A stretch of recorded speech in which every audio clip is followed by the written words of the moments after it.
Seja bem-vindo ao programa O Direito é Todo Seu, uma parceria entre o curso de Direito da FIB e a OAB de Bauru. Aqui discutimos temas de área jurídica e que sejam de interesse de toda a comunidade. Hoje vamos falar sobre a liberdade religiosa e os seus desdobramentos. Para falar sobre esse tema comigo, eu recebo o Dr. Josias de Souza Rios, que é coordenador adjunto da Comissão de Direito e Liberdade Religiosa da OAB de Bauru. Seja muito bem-vindo.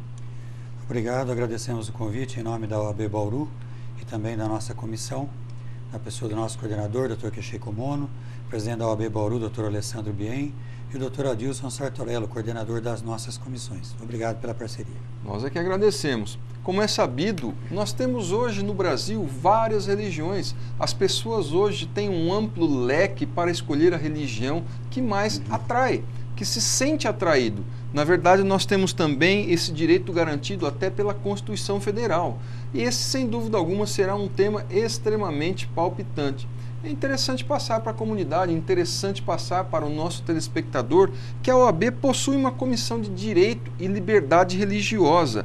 Na realidade, qual é essa finalidade dessa comissão dentro da OAB aqui de Bauru?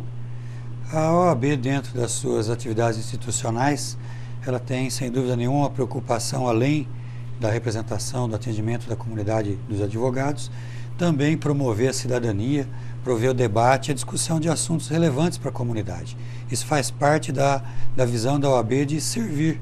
A OAB, além de tudo, acima de tudo, quer também servir a comunidade. E por isso foi criada essa comissão no primeiro semestre do ano passado, por solicitação do secretário, Dr. Adilson Sartorello, e por deferimento do nosso presidente, Dr. Alessandro Bien Cunha. Então foi criada essa comissão, dada a relevância do tema, para que a comunidade tivesse um órgão da OAB para tratar de assuntos relativos a essa matéria, de eventuais abusos, também para que fosse consultada no sentido orientativo, no sentido de também levar palestras e outros materiais a escolas, a órgãos que tenham interesse nesse assunto, que de fato, como o senhor bem disse, é muito palpitante, é de extrema importância no momento atual da nossa comunidade do país.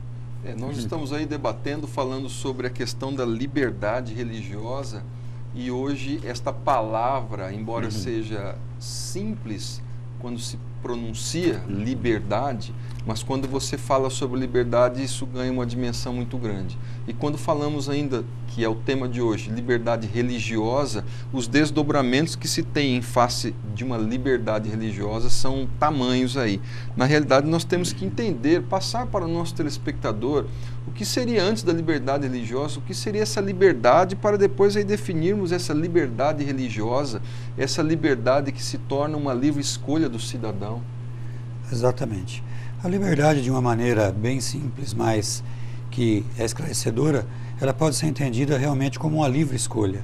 O poder que o cidadão tenha de escolher aquilo que ele quer fazer ou deixar de fazer, aquilo que ele pode exercer de direitos frente à sociedade. É algo de fato de extrema importância, faz toda a diferença em relação à postura, à vida, ao direito à felicidade, que é algo hoje muito novo, muito defendido já em alguns julgados até recentes do STF, e que tem extrema importância. Especificamente na área da liberdade religiosa, quando se fala da liberdade religiosa, ela trata de alguns itens próprios. O primeiro deles, a liberdade de crença. O cidadão tem o direito de escolher sua crença, aquela religião ao qual ele quer se filiar. Ele tem esse livre direito, ele deve ter isso, até porque a Constituição lhe garante. Dentro disso também, além da própria liberdade de crença, o direito de escolher a sua crença, ele deve ter também, e é garantido pela Constituição, o direito de livre manifestação. E isso inclui tanto o direito de culto, as reuniões, as cerimônias religiosas, efetivamente, né, a sua maneira de cultuar a Deus, como também a própria liberdade dele pregar, dele disseminar, dele colocar diante das outras pessoas aquilo que é a sua crença. É um direito também garantido. até como derivado do direito de expressão constitucionalmente garantido para todos nós. E um outro item, que muitas vezes é esquecido em relação à liberdade religiosa, que diz respeito ao modo de vida. De toda crença, de toda manifestação religiosa, deriva naturalmente um modo de vida, algo ligado aos conceitos que a pessoa tem com respeito à ética, a comportamento, a guarda ou não de datas santas, dias de descanso, dias tidos como santos e de culto, e também o próprio comportamento dele no meio social. E também isso, evidentemente, deriva para a área de educação. O modo de educar os seus filhos, o modo que ele entende que é correto, aquilo que deve ser ensinado aos seus filhos. Isso faz parte também aí, dentro da definição de liberdade religiosa, estão embutidos esses itens. Essa questão da liberdade religiosa, o direito à liberdade religiosa, eu reputo na realidade como sendo uma questão de suma importância, porque quando nós falamos aí de liberdade religiosa, quando nós dizemos que o cidadão, o ser humano, aqui no nosso país, ele tem o direito à escolha de uma religião, e isso é, dentre outras coisas, a liberdade religiosa, isso é muito importante porque isso está ligado com a intimidade da pessoa. Sem dúvida. A escolha de uma crença daquela entidade, daquele ser superior que a pessoa tem como referencial de divindade, é algo realmente de muita importância. É algo ligado à extrema intimidade de cada um, a visão de mundo que cada um tem, o sentimento que cada um tem a respeito desse ser superior, que alguns chamam de Deus, outros têm outras maneiras para designar. Isso, como eu já comentei, faz parte do direito à felicidade. Aquela pessoa que é limitada no seu direito de escolha, mais ainda naquilo que diz respeito à sua intimidade, ela tem a sua felicidade atingida, prejudicada. E nós temos que entender que não existe meia liberdade. Não se pode pensar, conjecturar que num país exista, por exemplo, liberdade de imprensa e não exista liberdade religiosa. É incompatível. A liberdade, ela num sentido amplo, ela tem que existir de maneira equilibrada em todas as esferas da existência humana. E no caso específico da religião, é uma das mais importantes, porque traz dentro de si uma concepção ligada não só à vida presente, não só à materialidade, não só aquilo que a pessoa pensa dos bens materiais, do dinheiro, do trabalho, mas aquilo que ela pensa em relação à eternidade, à vida após a morte. Então tem uma dimensão transcendental, algo que tem que ser garantido e defendido, que faz parte do bem-estar espiritual, mental e psicológico do ser humano. Isso é algo então que tem que ser reconhecido e tem que ser tido como algo tão importante como de fato é. Como nós sabemos aí, vivemos no Brasil no chamado Estado laico, onde o cidadão tem esse direito de escolha na questão da sua religião. Mas saindo um pouco aqui da nossa discussão no Brasil, existe uma discussão quanto à liberdade religiosa num panorama mundial aí, onde nós vemos que essa liberdade religiosa, nesse panorama mundial, não existe tanta liberdade, ou quase não há uma liberdade de direito, uma liberdade religiosa. Nós temos aí questões de perseguição, discriminação, que nós encontramos isso no dia a dia na mídia. Sem dúvida. O panorama mundial com respeito à liberdade religiosa, de fato, sem nenhum exagero, nós temos visto e temos percebido uma tendência ao aumento cada vez maior da perseguição. Isso não só a perseguição de modo mais sangrento, mais duro, que são os combates, aquela perseguição física que resulta até em morte, mas também o aumento da discriminação, do cerceamento de direitos, a restrição de liberdades, a restrição de benefícios sociais em função da religião escolhida, abraçada pela pessoa. Fala-se até já em alguns casos, em algumas situações, do que alguns denominam de genocídio cultural. O que é isso? Há uma perseguição, há um impedimento, há uma tentativa nítida de impedir que aquela cultura religiosa que está estabelecida num determinado país continue a existir, que se altere, que se mude a forma de pensar, às vezes, de um país todo, em função do interesse de outras pessoas. Interesse, muitas vezes, de minorias, ou interesse, muitas vezes, de ideologias e de governos. Então, o panorama mundial tem indicado o aumento cada vez maior de dificuldades no âmbito religioso. Isso nas mais variadas religiões, mas com expressão muito maior, até porque é um número muito elevado no mundo todo, da religião cristã. É uma religião que estima-se que morram ao longo de cada ano que nós vivemos 150 mil pessoas por ano, em decorrência de perseguição religiosa. Os casos de discriminação, de restrição de direitos, então, não são nem nomeados, nem calculados, né? Então, imagine-se o que pode haver pelo mundo todo em relação a esses casos menores, mais graves, de perseguição religiosa. Sem dúvida alguma, somos aí blindados, vamos dizer assim, aqui no Brasil, onde nós temos a liberdade religiosa, onde nós podemos escolher a nossa religião. Conforme traçado agora há pouco aqui pelo Dr. Josias, verificamos aí que o panorama mundial em termos de liberdade religiosa, chega a ser até mesmo assustador. E saindo desse panorama mundial e voltamos para o nosso panorama nacional aqui no Brasil, nós temos, na verdade, um histórico, o nosso povo participando. Na verdade, isso foi uma luta.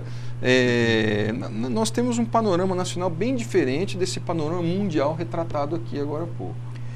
O panorama nacional, no que diz respeito a essa questão de perseguição mais grave, sangrenta, digamos assim, graças a Deus nós não temos isso.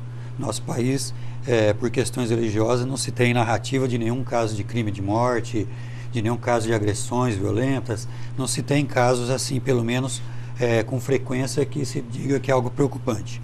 Agora, o nosso país, nitidamente a história dele pode ser dividida em alguns momentos.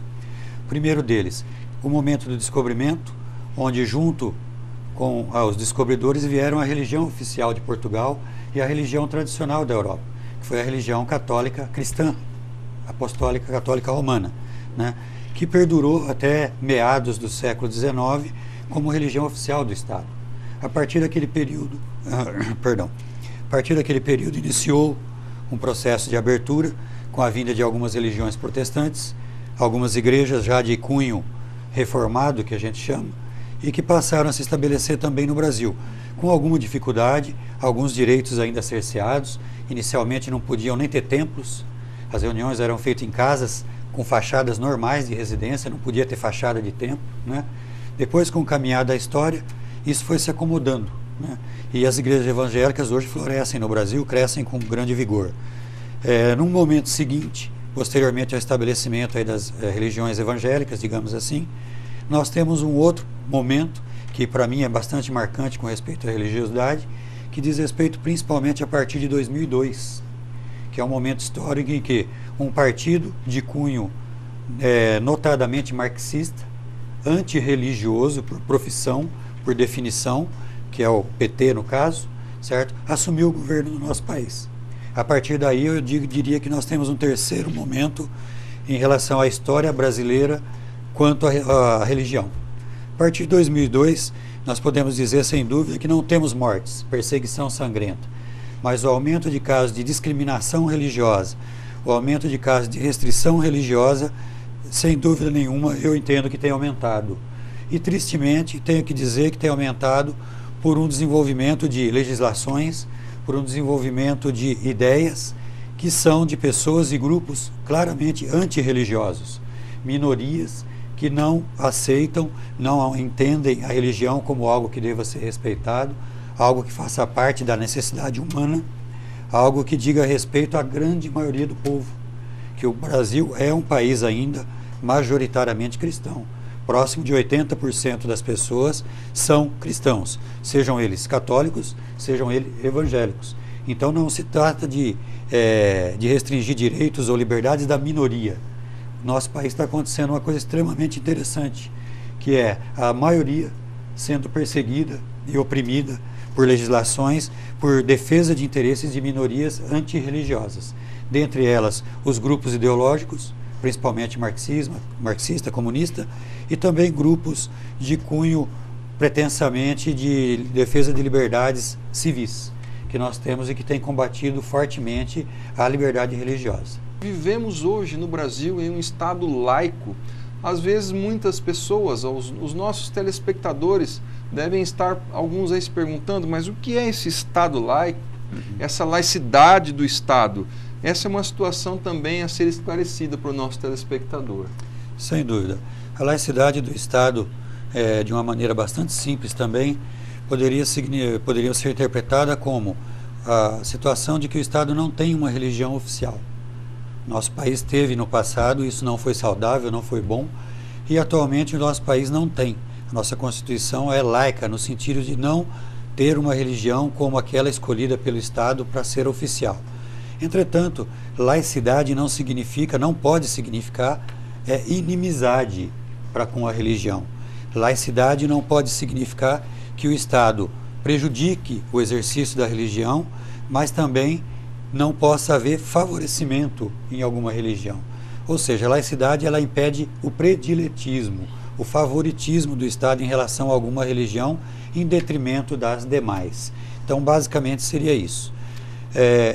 Por outro lado, a laicidade implica uma neutralidade, no sentido de não prejudicar nem favorecer, de não ter favoritos, mas não significa que não possa haver cooperação do Estado com as entidades religiosas.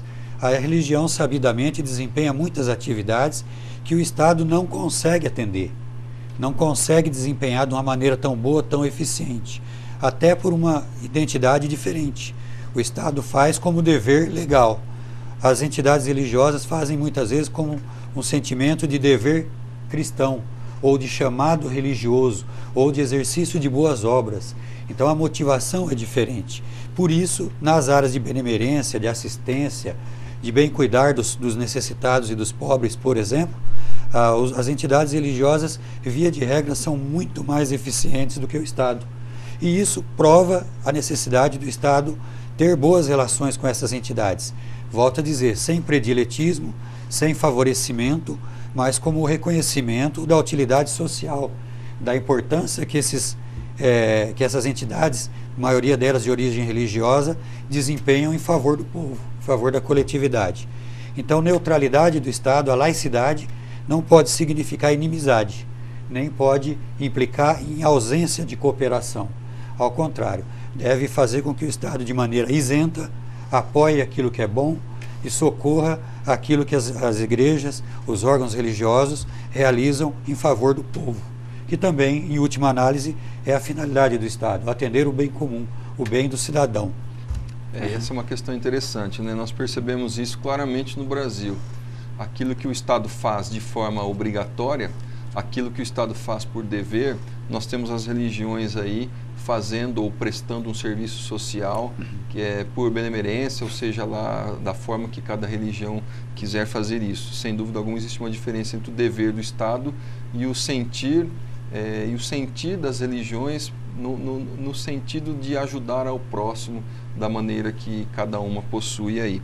Uma outra questão nós discutimos agora foi a interferência do Estado num panorama mundial acerca da liberdade de religião, mas nós precisamos também falar da interferência do Estado na questão da liberdade religiosa aqui no nosso país. Exatamente. Para nós que estamos no meio do direito e vemos isso todo dia, temos acompanhado a evolução legislativa do nosso país, nós temos percebido um aumento muito grande na interferência do Estado no que diz respeito à religiosidade. Evidentemente que isso parte dos pressupostos, das convicções que os nossos governantes têm. Nós sabemos, como eu disse já no momento anterior, o nosso país hoje é governado por um partido e seus apoiadores, né, de esquerda. País, um governo que olha o país segundo a sua visão de mundo, que é uma visão marxista, uma visão antirreligiosa, uma visão que não vê na religião valor no sentido de atender a satisfazer as necessidades humanas. Então, infelizmente, o Estado tem ingerido nisso e tem feito isso de muitas maneiras. Essa questão política e ideológica está presente na legislação que eles têm promulgado, que eles têm colocado no Congresso. Hoje, dentro do Congresso, existem centenas de leis que tratam de questões que indiretamente atingem a religiosidade e muitas delas atingem de maneira negativa, atingem de maneira ruim. Exemplo, a questão da educação. O Estado tem tido uma interferência muito forte na questão da educação, na formatação da educação que é dada hoje às nossas crianças, principalmente escola pública. O que tem ocorrido muitas vezes? Doutrinação com ideias de cunho marxista, doutrinação segundo a visão e entendimento deles, de filosofias que fazem parte do contexto da ética de quem esposa ideias marxistas, que não é a ideia da maioria do povo brasileiro. E isso tem acontecido com bastante frequência. E isso também em outras áreas. Na própria área de política penal, a criminalização de algumas coisas que, na realidade, não são crimes. Seriam-se muito matéria para ser tratada no âmbito civil, com uma indenização, um dano moral, né? Então, o Estado tem interferido.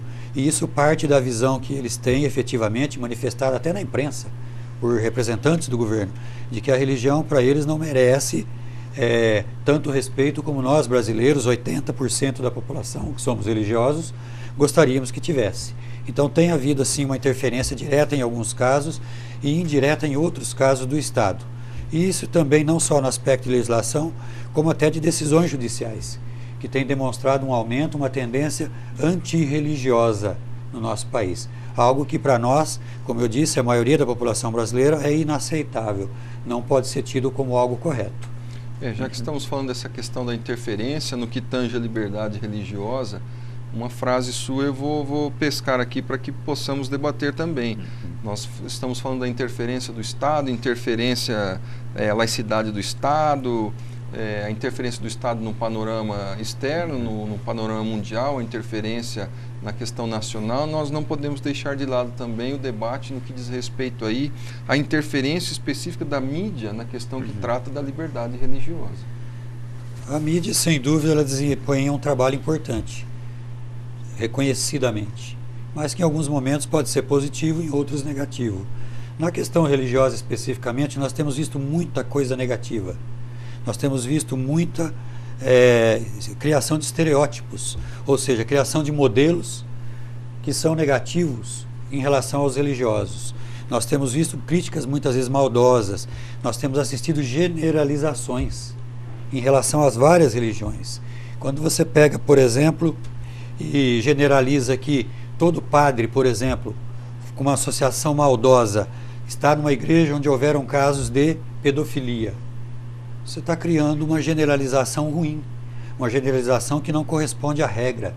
Você está pegando uma exceção e querendo jogar aquela marca sobre toda uma coletividade de homens de bem, homens vocacionados, chamados por Deus. De igual modo, quando você pega um pastor e diz que todos eles pedem dízimo, exploram o povo, enganam.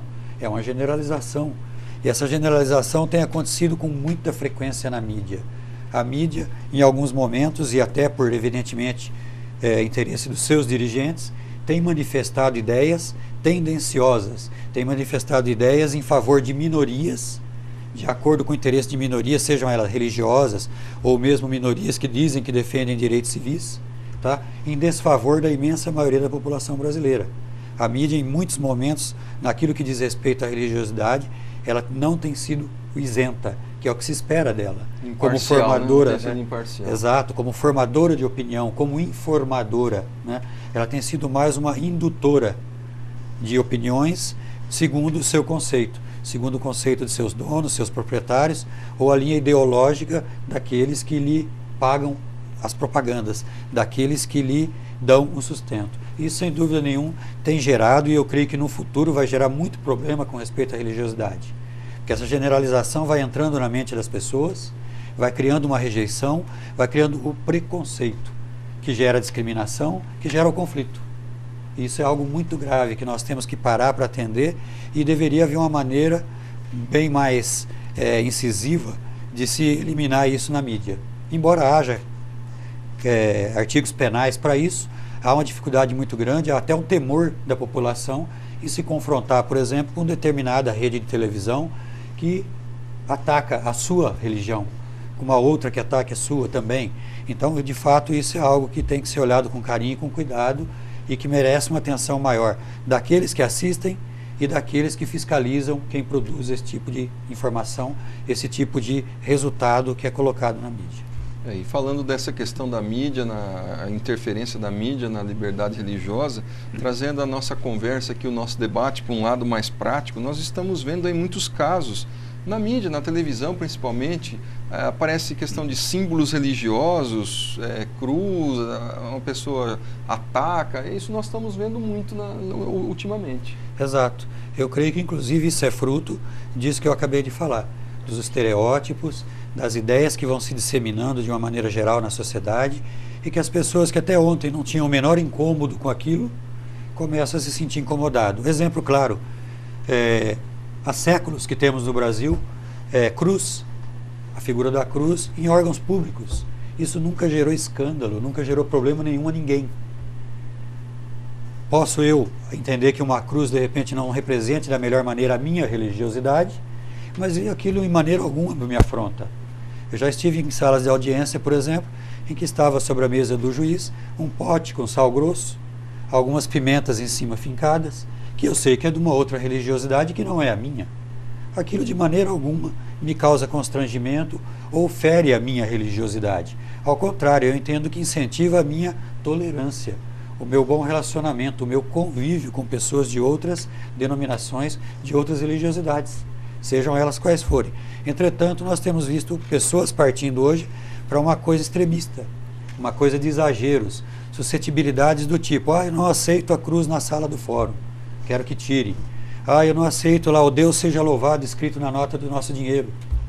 Eu não aceito, por exemplo, que um funcionário público esteja lá com um broche ou um colar com a cruz pendurada.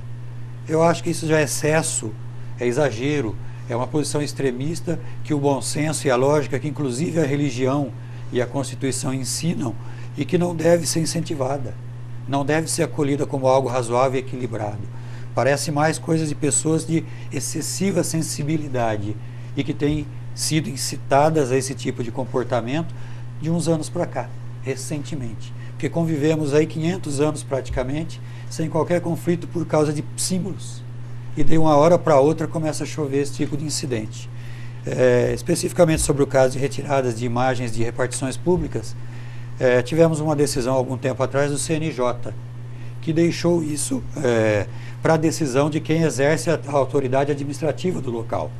Por exemplo, na sala de audiência, quem decide? O juiz. Se ele quiser deixar, ele deixa. Se ele quiser tirar, ele tira. Isso não representa prediletismo religioso, mas representa, ao contrário, o direito de expressão que ele tem de dizer qual é a religião dele. Faz parte do direito da liberdade religiosa de expressar a sua crença. Não no sentido de tendenciosidade, ou que ele vá julgar diferente alguém que não seja da sua religião, mas uma posição pública. Há hoje, notoriamente, uma tentativa de restringir a religiosidade ao ambiente doméstico. Toda essa discussão do ambiente público é para retirar a religiosidade, a expressão da religiosidade dos ambientes públicos e restringir isso à casa de cada um. Algo que a Constituição não permite. Ela garante a liberdade em qualquer local. Ela garante a livre expressão religiosa em todos os locais, inclusive públicos. Tá? Essa foi a decisão específica com respeito à área de imagens em repartições públicas. Eu queria agradecer a presença do Dr. Josias de Souza Rios. Muito obrigado pela nossa conversa hoje aqui. Nós que agradecemos a oportunidade, nos colocamos à disposição tanto da FIB como também de toda a comunidade bauruense. As pessoas que tiverem qualquer dificuldade com respeito à liberdade religiosa, qualquer dúvida também, poderão se encaminhar ao AB, a qual encaminhará a comissão, que com toda alegria estará atendendo a comunidade e aqueles que tiverem. Locais também, escolas que queiram a divulgação do tema, o debate, palestras, nos colocamos também à disposição e agradecemos mais uma vez a FIB e ao doutor pelo convite. Nós é que agradecemos. Continue você, telespectador, a utilizar da sua liberdade de expressão, mandando o seu e-mail para nós, para direitoseu@fibbauru.br. Até o próximo programa.